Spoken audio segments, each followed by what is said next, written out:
الحمدللہ وکفا وسلام علی عبادہ الذین اصطفیٰ۔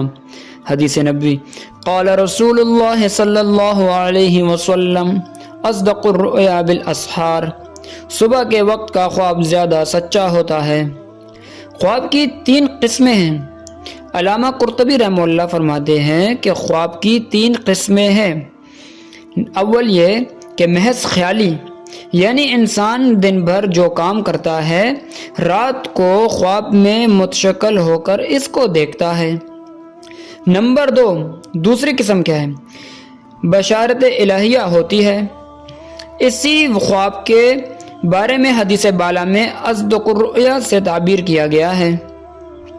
تیسری قسم شیطانی اثرات کے عکاس ہوتا ہے۔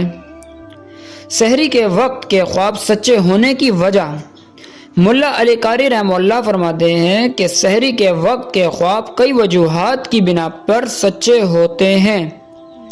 نمبر 1 یہ کہ آخر رات کو دل و دماغ میں سکون ہوتا ہے۔ نمبر 2 یہ کہ اس وقت میں نزول ملائکہ ہوتا ہے۔ نمبر 3 یہ کہ اس وقت میں اللہ تبارک و تعالی آسمان دنیا پر تشریف فرما ہوتے ہیں۔ ان سب وجوہات کی بنا پر کہا جا سکتا ہے کہ سحری کے وقت کے خواب عموماً سچے ہوتے ہیں۔